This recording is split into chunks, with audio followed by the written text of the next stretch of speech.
it'll say, we're live. How about that? And everything is working as far as I know. Ladies and gentlemen, please welcome Charles Laquidara to the program. I'm Bradley J. It's great to have you with us, Charles. Is this the part where I go like this and everybody says, what an asshole?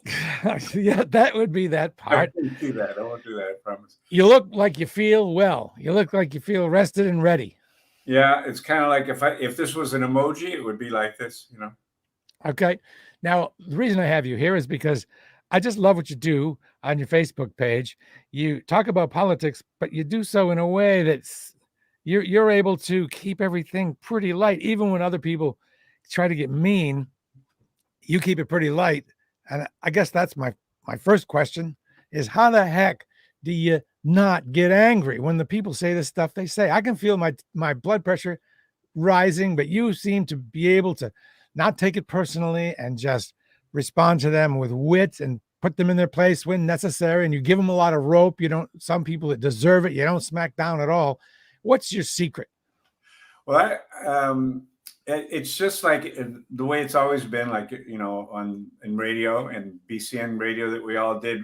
You know, there was no trying to be somebody else or trying to pose, you know, be a poser and stuff. I just treat everybody the way I would if they were in my house, like we are now, or if we were in a bar together or in a restaurant. And sometimes people, you know, you did say that I sometimes put people in their place, and that's kind of one of the things I'm trying to get away from. There's all these different ways I've found over the years of working with social media and with Facebook. There's a whole bunch of different ways to deal with the craziness that's out there. And one of the ways that I just discovered is Facebook. I don't know if they have always had that option, but I just discovered the option. Did you know, Bradley J., that you can, if you have followers on Facebook, when you post something, there's a bunch of options as to who can see it. And you can actually make it as to who can comment, rather. Mm-hmm. I mean, I want everybody to see it, but I don't always want everybody to comment, because I know there are trolls out there. There are also people who disagree with me out there. And I sort of, and this pisses people off a lot. I like to think of my Facebook page as my radio show. And I want to have control of it. And then people go, yeah, well, you're censoring. I'm censoring, but just like I did on the radio, you know, you take phone calls, you listen to what makes the best radio. So sometimes I let people, I let them comment, I leave their comment on. Sometimes I delete their comment if it's just nonsensical, or if I don't agree with it, and there's no way I'm going to change that person's mind. And if I believe that person, what they say is toxic to reality. You know? Like, there have to be rules. This isn't, like John Goodman says in The Big Lebowski, this isn't NARM. There are rules. And yeah, just rules and censorship are not necessarily the same thing. Right. I mean, if you're going on my page, you're coming to my house for dinner. You don't bring your own dinner. You know, I'm cooking. Right. And if you want to bring hors d'oeuvres, or you want to bring something, you know, that's okay. It depends on what you bring and what you bring to the table. The other thing I do the rule that I have that really upsets a lot of people is I have 2 comments and out. 2 comments and then you're done. Because as soon as you comment, you know there's going to be a barrage of people who disagree with you, and they're all going to have their agenda, and they're all going to want to spout it. And, you know, you got 2. So just know, when you post something, when you post a comment, you're going to get reaction, and you only can react one more time. So people now are sort of getting used to that, and they're sort of being more forgiving to me for doing that. But it makes for a lot better radio show, if you will, a lot better. You know, the flow's better. Because you have 2 people going back and forth. Nobody's changing anyone's mind. When was the last time that you were able to convince someone who voted for Trump or doesn't want to get vaccinated to change their mind? You let me know. And if you can convince one person in the next 2 years, I will open up my page to everyone. Okay. Speaking of the vaccination, maybe it was understandable in the early going why people had second thoughts. But now, as we see that the people that are getting sick are the people that aren't getting vaccinated, Do you have any idea now how it breaks down as to why people won't get vaccinated? Are people just anti-government? Is it a political statement? Are they just afraid of needles? Are they lazy? They don't want to get a sore arm? What is your take on why some people still, in the face of what we see as fact, don't get vaccinated? Well, you just sort of named off 5 reasons. I mean, What's the percentage, would you think? the major reason now is because they're getting misinformation. But there are a lot of other reasons. There are people that I have friends that have been anti-vaxxers way before this. And I try to say to them, wait a minute, you got smallpox vaccine. That's why you didn't get, and you try to explain that to them, but they've always been anti-vaxxers. Now, those people don't bug me as much as the people who are not getting vaccinated because they don't trust the science and they're, tools of the right-wing media and all that. And anyway, whatever we say, Bradley, you understand that the people who are watching this, nobody's going to change their mind. So that's the thing that we should maybe talk about, given the fact that it's chaos out there and given the fact that you're never going to change anyone's mind. What do we do? How did this all happen? A long time ago, when I was little, when you were little, or when BCM was around, when Cronkite was around, and maybe after that, the internet came. These people, there's the racists, deplorables, rednecks, anti-vaxxers, they've always been here, but they never had the power until the internet came. When the internet came, along came the power, and along came Trump, and along came the crazy, and along came the conservatives that, they just never had the power until the internet. And now they've got the power and they use it because they love being heard. They love giving you misinformation. The fact that they say that the New York Times, the LA Times, and all the TV stations are fake news. What do you do with all that? There's nothing you can do except to accept the fact that they will always be there and they now have a lot of power. So what do we do as people who, even though we're in the majority, we don't have the power because they've changed the voting laws. They've gerrymandered everywhere. They've taken over all the media, so that we don't have much of a chance except to get the power back. Maybe we could. I guess the Floyd thing brought all the liberals out, and they made some noise and they made some changes. And maybe, do you ever read Bob Lefsetz's columns? No. Oh, well, I will. He talked about yesterday. His column was how about the left they really sit on their asses. We really do. We don't get much done because we have all this infighting. Republicans just they support each other no matter what. You see that. And yes. Democrats, we kill our own. We just lost the governor of New York, deservedly so. But would the Republicans, have lost if it was a Republican? Would he? No. So it's kind of a different rule, a different set of criteria. So what I think what we have to do is, with that prayer, I forget what the prayer, accept what you can, change what you can, accept what you cannot change. I think that's sort of the direction we have to go in, especially because all this COVID stuff is so confusing now. Nobody knows what's going on. Bradley, do you know about the word mu, M-U? No.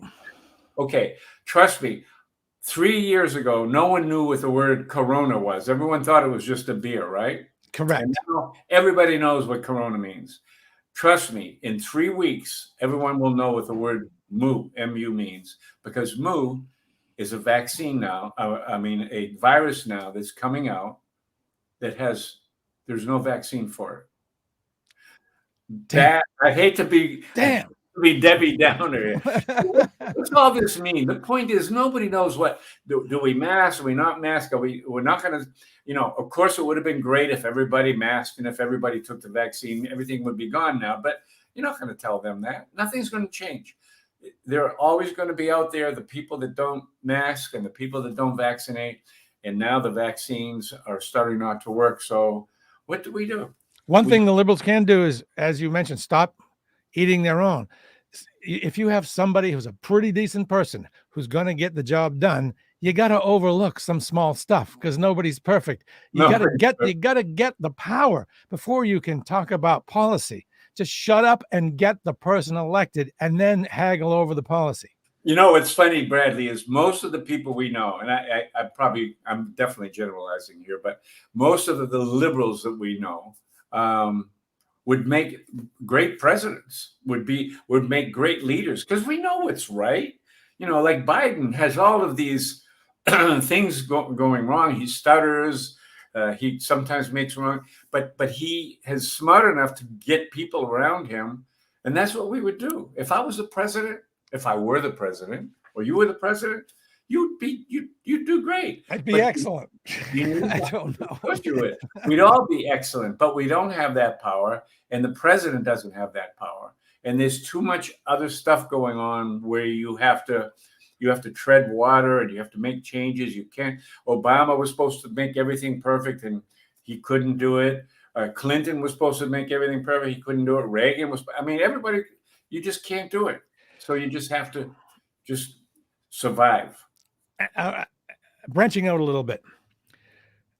I remember you saying, or people saying, you know, you just can't avoid everybody that voted for Trump or likes Trump or supports Trump.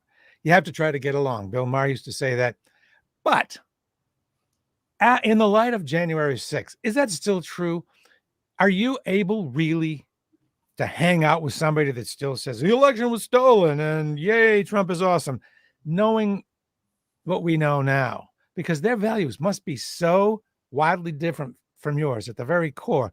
How can you even pretend to like them? Go to dinner with them? Can you do that? And if so, what's your secret on that? I think they'd see. Well, the reason you probably can't do it is probably because you don't have family that the rest of us have. The rest of us have family, and by the way, some of my best friends. I mean, in fact, at least 5 of my best friends in the world, people I would literally take a bullet for, are Republicans. They're conservatives. But you can be Republican and conservative and still acknowledge what happened on January 6th. Oh, they acknowledge it, but here's the thing that I'm going to throw at you. That's going to it's going to be like devil's advocate, and it's going to be kind of controversial. If you knew, let's say that Biden was in power and Biden packed the Supreme Court with all of these liberal judges, made it forceful that everyone had to wear masks, would mandate vaccines everywhere, would tell Putin to go, would try to find peace in Israel. Let's say that you had, but he would cheat in the election. In other words, like JFK supposedly won in Chicago back, I don't know, before you were born. JFK became the president, and one of the main factors in his winning the presidency was Mayor Daley in Chicago actually stole the election got Chicago for Kennedy, and he won. And I think the world was better off for it. Now, so this is controversial. So I'm saying, would we do the same things that our Republican friends who are intelligent, who know better, who should know better? They saw the insurrection. They didn't like it. They saw Trump being a clown. They didn't like it. But guess what he did for the conservatives? He got these three friggin' Supreme Court justices in. He deregulated the government, all the things that were getting in the way, all these things that were helping the environment. He did all the things that Republicans who are smarter than you and I in some cases, and have great families and are wonderful dads and granddads and great friends. They do anything for you. but they like the agenda. They like what Trump did. They love what Republicans are doing for protecting babies, for protecting all these, I a get lot it. I'm ready to answer the question. I get Go it. ahead. So the short version of the question is: if Biden did everything I love, and yet was did what Trump did on January 6th, would I still support Biden? No, No. no, I didn't say that. Oh, that's where I thought the question was. Oh, you mean if all those people did that thing on January 6th and they were liberals and they were trying to they went against Trump, say if Trump was the president, and they all went in and said we want women's rights, we don't want this, we don't want that. Well, the problem is those people were talking about assassinations, and they were breaking furniture, and no, it would have to be a peaceful protest. I would be against those protests. So it's not one-to-one what Trump did versus what Biden in your situation that you're creating. You're more forgiving if it's your guy is getting your agendas done. That's all I'm saying. I would draw the line at trying to tear down the institutions that make the country continue to be great. Okay. Once Joe Biden did that, or once my guy did it, I'd say, no, I'll get another guy who can do that stuff. And the Republicans should get another guy who can forward their agenda. That's what I think. Well, you know what? Yeah, you're right. Like, I'm thinking there are a lot of moderate Republicans out there. Well, put it this way. Let me ask you this. If Romney ran now, wouldn't it be? Yes. Yeah. Remember we voted. Were you around when Bill Weld ran against John Silver? Do you remember? I must have been. Yes. Huh? Yes. Yeah. So here's a Democrat, John Silver from BU, the president of BU, yes, running against Bill Weld, who's a Republican. Everybody I know voted for Weld. In Massachusetts, they do that governor-wise. It's weird.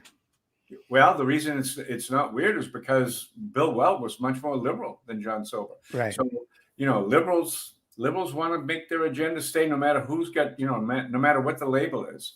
If it's Romney versus Trump, of course you vote for Romney, But Romney set up the healthcare here, which we love. Remember? Do you know, Brady, that Richard Nixon proposed a healthcare plan that was better than Obamacare and better than Romney's care? It was the best. It was close to what Bernie Sanders wants. But the Democrats at that time wanted total, they wanted a stricter plan. So they vetoed. What's this? Somebody just came in? Yeah, no, there's comments. I can pop up a comment now and then when I want. You have Scott from Dover, New Hampshire. Dover, Massachusetts, I guess. I lived on Main Street in Dover, Massachusetts. So Scott might say something personal. So find out what he means. All right, so we will just move on. Oh, that would have been okay, but I just want to know what they're saying. All right, Scott. Charles wants to know what's up there. I'm curious on how you feel about the Afghanistan situation. Did Biden really botch the execution of a Trump decision? You know what? Everybody is a Monday morning quarterback on that. Everybody says, and I'm sure there's going to be a lot of books written about what he could have, should have done. I don't know. I would like to. I mean, I wasn't in the Oval Office. I wasn't in the room, the big decision-making room where Biden was. JFK, one of his great great attributes was he listened to people around him. Did Biden listen to the people around him? There were Republicans and a lot of Democrats are saying he didn't listen to the generals. But so let me ask you this. Let's say that you're the president. We'll go back to that. Okay. You want to get out of Afghanistan. You tell your generals, you tell everybody, I want out of here. So the first general comes up and says, okay, let's do it. Let's take our time. Let's slowly, because, we want to do this the right way. Let's put our troops in, set them up in battalions and do that. And let's do this. And then let's screen everybody. So you say, you're the president. You say, yeah, that sounds good. And then another general says, wait a minute. Once the word gets out in the media, in Afghanistan, in America, and all surrounding areas. What happens once the word gets out? Let's say you start moving troops in 3 months ago, 5 months ago. You start setting up these blockades, setting up all these things. What happens then to when the media picks up on that? All of a sudden, it's like what's happening at our border right now. What's happening at our border right now? I mean, Biden can't control it because there's tens of thousands of people that want to come to America, tens of thousands of Afghan people. They're going to lie at the checkpoints. I supported you. I was one of your decoders. My brother, please take my brother. I saved your one of your soldiers. These people are going to come in droves. This is what the right wing can't even conceive of. They don't know. They don't realize how fucked up, and excuse the expression, it would be once the word got out. Look how effed up it was now when word got out. Everyone came to the gates, and all these guys are going, well, you could have set up a perimeter here. You could have. No. Once you set up those perimeters, guess what the first thing that happens to the first perimeter? A guy with bombs under his vest walks up to the first perimeter, and he blows up about 40 people, 400 people. So you say, well, put the perimeters further back and let's use these X-ray machines. And yeah, talk to me about it. Tell me how we could have done that so flawlessly.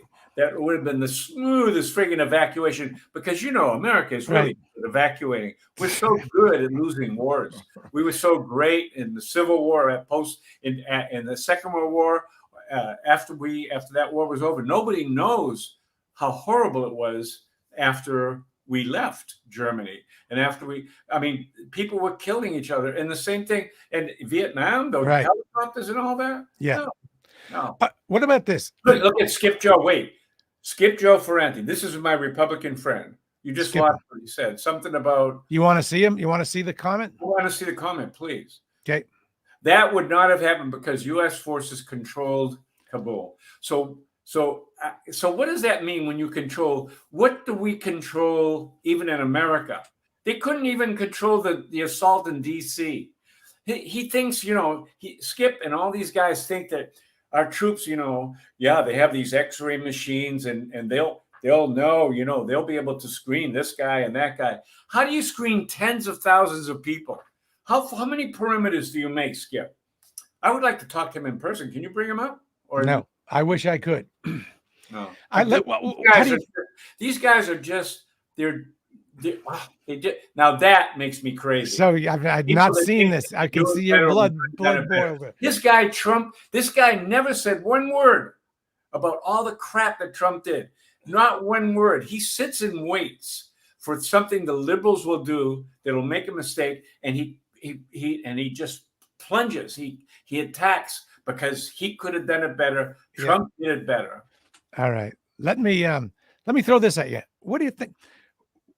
What about not having a war in Afghanistan, but simply having a defensive position around certain key areas? We have troops in Germany, Iceland, all over the place. Why not keep some defensive troops there? Not as a war force, but as a force to keep these places from being overrun and these atrocities from happening. How do you see Germany? All the countries you mentioned are not Afghanistan, and they're not a Mideast country. I mean, look what Israel has to deal with every day with And I'm not supporting Israel here because I think that Bibi is like a Nazi. I think Israel's doing everything wrong. But still, even if Israel had a very liberal leader, what would they be doing? Well, how they could? There's always going to be the contingent of suicide bombers. There are no suicide bombers in Germany. Okay, so think of it like as a situation like Israel. Couldn't we live with that? I mean, they are soldiers, and if we're going to have an army, I mean, they have to be somewhere. They might as well be there. I just think that when you have a country that has a lot of potential terrorists, people, again, just the other day, we lobbed a drone, and I'm sure we killed the bad guys, but we also took a bunch of kids with us. So you're a dad, and one of your kids just got killed by the Americans. So now, how are you going to be after that? After Bush went into Iraq, Bush went into Afghanistan. Once you go in there, you're going to kill a lot of innocent people, and those innocent people have parents and they have kids, and they are now terrorists. Because how would Americans feel if some country came and started bombing our kids and stuff? We would not allow that country to occupy us. We would not. I would not stand as an American, and neither would you, if all of a sudden the Russians came and or the Chinese came and defeated us in war, but they're still around and they killed my kids or my grandkids. I'm not going to sit around I'm going to figure out a way. Right. Americans would never put up with what Americans do in other countries. And Skip Joe Ferranti and all those guys who think we're going to police, we're going to be this, we're going to be able to control this. That makes me crazy, and every time we blow it, when we do, like, what would Skip Ferranti be saying if Biden did do this correctly? If somehow Biden could put off a miracle and all the Americans would be evacuated out safely, no Afghan people that helped us, they'd all be evacuated, they would all be protected. What would Skip Ferranti be saying when we took all those foreigners and brought them to our border? What would Skip Ferranti and all those Trumpists be saying? Think about it. They'd be saying, "You're bringing in terrorists. That's Biden. He's bringing in terrorists. He's bringing in all these people. How do we know these people aren't going to blow up our?" It just never ends, Bradley. It never does. I don't want this to go on too long because I want it to be a fun experience for you. But I know you're always looking. I'm not angry at all. I know, but if I keep it short, then maybe you'll want to come back. I'm annoyed. No, if I keep it short, maybe you'll want to come back. I know you're always looking for good TV series. What are you working on now that you can recommend? Did you do White Lotus? Are you recommending a TV series or are you asking me?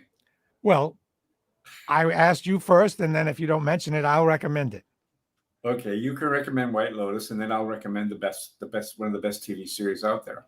Okay, White Lotus is the season 1 is about these people who kind of converge on a resort, and it's their mishaps and interactions. It's pretty good. I'm ready to hear yours now. Okay, one of the best TV series, and I really apologize to everybody who have been telling me for years to watch it. It just didn't sound like my cup of tea, was Friday Night Lights. Friday Night Lights, Bradley, you probably haven't watched it either because it's a sports show, and who gives a shit about Texas and sports and stuff like that? Friday Night Lights is one of the best TV series I've ever seen, as good as The Sopranos, as good as Breaking Bad, as good as, it's right up there. But it's old. It's about, I think, maybe 6-7 years old. Friday Night Lights.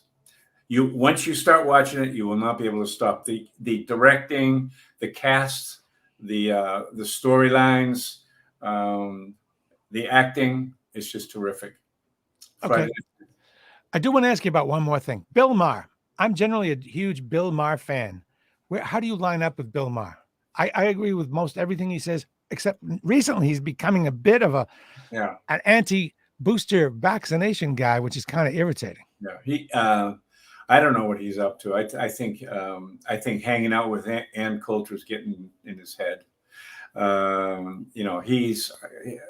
don't know. I've stopped watching him. I'll start watching him now. I used to watch him every week up until about a month ago. And then he just kind of I just don't agree with a lot of the stuff he's saying. Yeah. When I don't agree with somebody, I don't watch. I don't watch Fox TV because I don't agree with most of the stuff.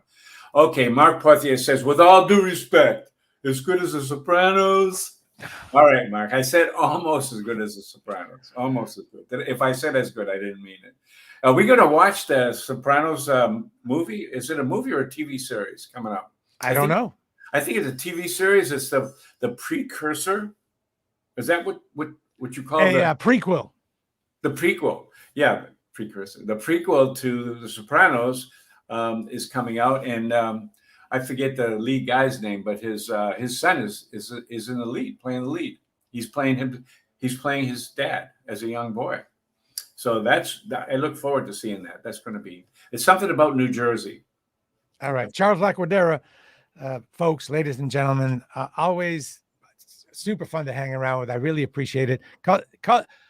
Tells it like it is, but in a jolly way, pretty much most of the time. I admire what you do on your page. Make sure if you're not following Charles, you need to, because that's where you really, Charles, they should be getting their political information from you, somebody who is reasonable. That's people go a burned out DJ talking politics. How boring is that? Anyway, I've got a lot of people on Facebook. Go to I forget what my Facebook thing is, but go and come as a follower. A lot of people want to friend me. I can't do it because Facebook won't only let me have a certain amount of friends. So please come as a subscriber or a follower, and it's the same as being a friend. You get to see all the stuff I said. You're awesome, and as things happen in the news, and if you ever, I hope you will discuss them with me once in a while, because it's a lot of fun. Well, how many people you got? I got 34,000. Yeah, I know. I have way fewer than you, but it's not about the quantity. It's about the quality. I have 7 really nice, high quality people. I will do anything for you, man. You are the man. You have always had one of the best radio shows. And by the way, somebody said WHDH screwed over you. It was BZ screwed over you, right? Who fired you? I used to work at WBZ. It is WBZ. I never worked at WHDH. Yeah, somebody said, people always get things mixed up. They think that they get me mixed up with Mark Parento. They accuse me of being such and such. They get me mixed up with Matt Siegel and stuff. That's weird. Pay attention. That is weird. It gets harder after this, as our boss used to say. Correct. Pay attention. It's great. I got to say one thing, Brady, before we go. One of the great things I think that all the people that are watching now, most of the people that are watching now know, is that all of us, you and I and all the people that worked at BCN, were lucky enough to get jobs there as radio announcers. And the people out there, all you people out there that were listeners, we were part of something that never happened before, and it'll never happen again. And that's one thing, as we all get older, and that's one thing that we'll have that no one else ever had. We worked for the best radio station. You listened to the best radio station. You people, all the listeners, knew more about the music sometimes than us. You were smarter than us, and you were great. And I would never dare call you fans. I would call you fellow listeners and fellow BCN lovers. And friends. Let's salute to that. All right. Thanks again. So you enjoy the day and the weekend, the beautiful weather you have there. And I believe it's San Diego, right?